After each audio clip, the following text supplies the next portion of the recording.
First up, have you ever heard of an artist called Lambert Barnard? Well, to be fair, he's hardly a household name, but he's the man who, back in the days of Henry VIII, painted two huge panels for Chichester Cathedral. And now, after 500 years on the wall, they're in serious need of restoration, and a campaign has been launched to save them. I went to West Sussex on the Lambert Barnard Trail to find out just why his paintings are so important.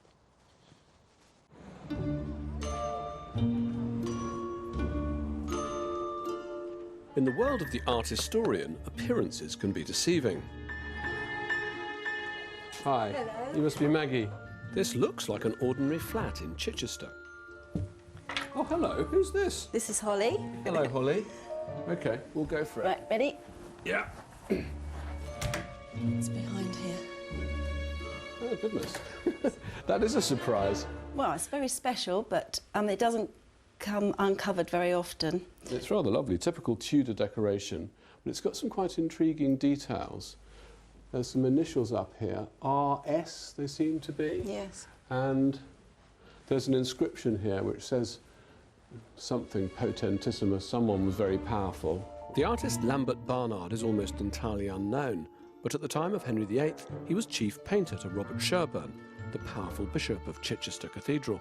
Maggie's front room was once Barnard's bedchamber.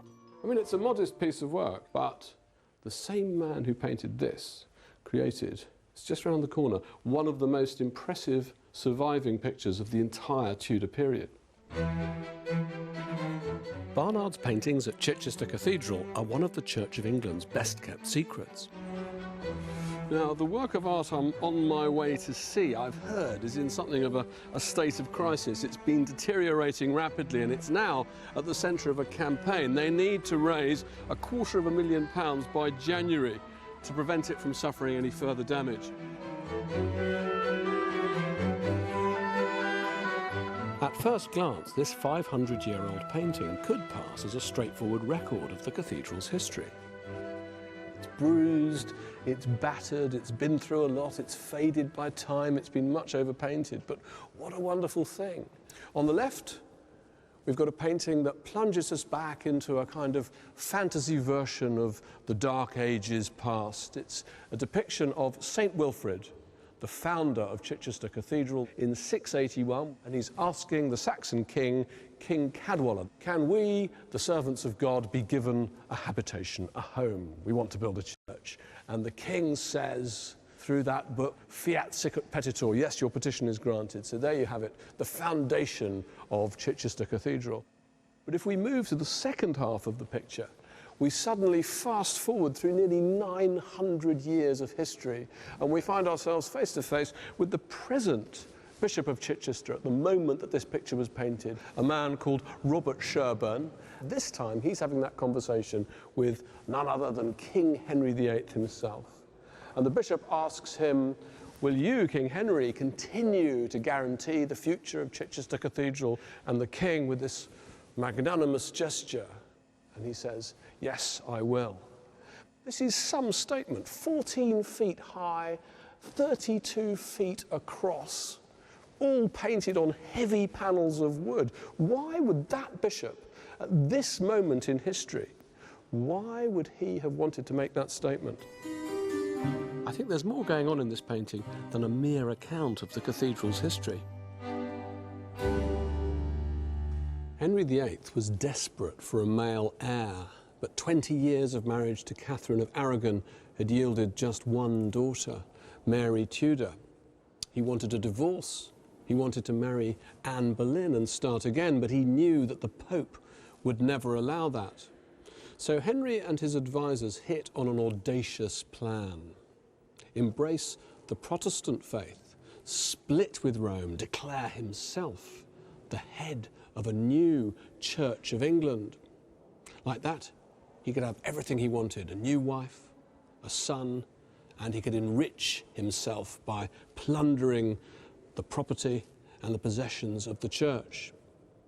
Here in Chichester, the bishop looked on with alarm because he knew that everything he'd spent his life building up was now at risk. When Sherburn first arrived at Chichester, the cathedral was in ruins. With the help of his painter Lambert Barnard, he transformed it into the magnificent building it is today. The second of Chichester's Tudor paintings shows the 54 bishops before Sherburn, amazingly all painted with the same face, his. You definitely get the sense that Bishop Sherburn was a man with his eye firmly fixed on posterity. 20 years earlier, Sherburn had been sent to Rome to convince the Pope to allow the marriage between Henry and Catherine to proceed. The notion of their divorce filled him with horror and rage.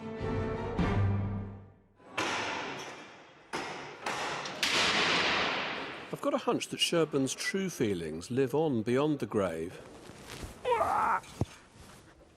I'm in search of clues and a closer look at the painting.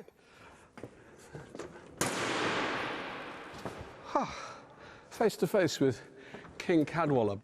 Look at the top of the pillar and you'll see a Christian soldier defeating a barbarian. So that means that this pillar symbolises faith. And what have we got at the bottom? We've got this funny little chap. Now, why would there be a monkey chained to the pillar of faith? Well, Catherine of Aragon had herself painted with her pet monkey. A monkey was almost like her personal emblem.